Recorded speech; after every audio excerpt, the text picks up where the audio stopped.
Thank you very much for joining me with this short presentation titled The Variables to Consider When Trading the JPY Basket or the Japanese Yen Basket. Now, before we get into the actual presentation, I'm going to bring up our disclaimers, give you a few seconds to read through them, and then we'll continue.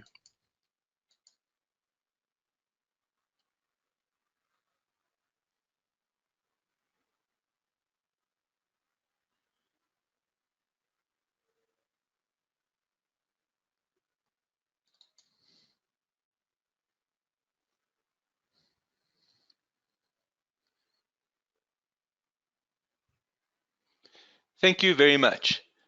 The Japanese Yen Basket. This is a new and innovative product exclusive to FXCM, and it is a benchmark designed to reflect the change of value in the Japanese yen. It is made up of 5 currency pairs: the Euro Japanese yen, the Pound Japanese yen, the US dollar Japanese yen, the Canadian dollar Japanese yen, and the Aussie or the Australian dollar Japanese yen. Now, right at the beginning, this provides a number of advantages that you need to know of. Firstly, it spreads a trader's risk around because it's a diversified basket. That means, of course, that the trader is not required to find the best pair. No more picking of the strongest versus the weakest. The trader can just use the JPY basket. Now, there are effectively 3 variables we're going to look at in this presentation when looking to trade the Japanese yen. And the first variable is the US dollar Japanese yen. Although it's only 20% of the basket, the US dollar Japanese yen is important to general Japanese yen analysis. This is because it is the second most traded currency pair in the world. So its direction generally leads the other JPY crosses. Also importantly, it has a decent price history for analysis. So take a look at this slide here. We can see that the green fast moving average is below the intermediate orange moving average, which is below the slow moving black moving average, and the RSI is below 50. So it seems to suggest perhaps that the US dollar is depreciating in value when compared with the Japanese yen. So that's potentially a good place to start with an analysis. The second variable is risk sentiment. Okay, the Japanese yen is regarded as a safe haven currency, and there's a few reasons for this. First of all, Japan has a current account surplus and is regarded as a net creditor.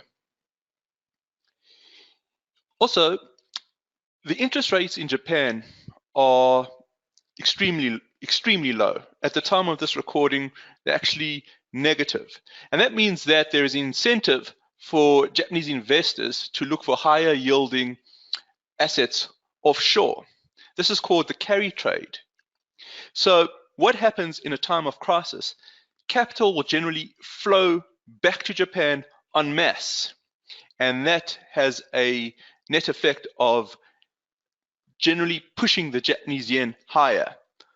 Moreover, because it is generally regarded as a safe haven currency in the market, it becomes a self-fulfilling prophecy. Take a look at our next slide. So in the top chart, we have the US dollar Japanese yen, which has a decent history. And in the bottom chart, we have the US 2000, which is a proxy for the Russell 2000, a small cap US index.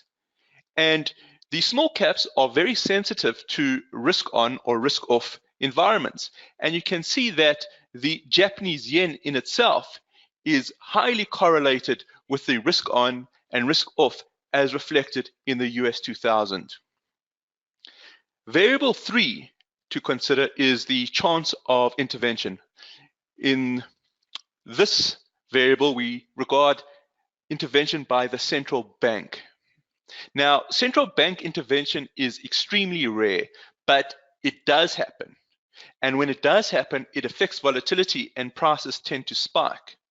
Now, with regards to the Japanese economy, it relies heavily on exports. So if the Bank of Japan views that the Japanese yen is too high and is damaging to the export industry, it may intervene. So keep a lookout for comments by the Bank of Japan, or if there are relatively low levels of the US dollar to the Japanese yen. Take a look at our next slide. You can see that the US dollar is depreciating against the Japanese yen. That's the red arrow moving in a southeasterly direction. And of course, the RSI is below 50, which is on the bearish side of the indicator. However,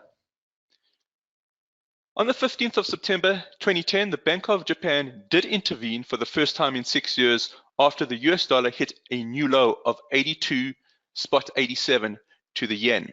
And you can see there's a big spark up, and the RSI actually jumps from the bearish side of 50 to the bullish side of 50. So any traders that were looking to go short at that particular moment needed to know the rumors if there was going to be Bank of Japan intervention at that stage, because they certainly did come to fruition. Of course, if you are looking to trade the Japanese yen basket on the FXCM platform, you can see that in this slide, the Japanese yen basket is highlighted blue, and this is necessary to access its price and chart. So simply right-click on the Japanese yen basket and click on subscribe, and it will be highlighted blue and available to trade. The next slide actually shows the daily chart of the Japanese yen basket, and you can see in this particular chart, it's moving in a northeasterly direction, seeming to suggest an appreciation in the Japanese yen. Now, if one is looking to trade the Japanese yen basket on the FXCM platform, in this example, the trader is looking to buy 1 unit, and it is equating to a 91 US cents movement per pip. Okay, but you could also see that the trader needs to maintain a $440 margin to keep the trade running. And this is, of course, if the account is held in a US dollar account. I hope you found this short presentation helpful. That's where we're going to leave it for now. Thank you very much for joining me. Just before I sign off, if you're interested in trading the JPYBasket, log in to your FXCM platform now, or if you don't have a live account, go to fxcm.com and open a live account.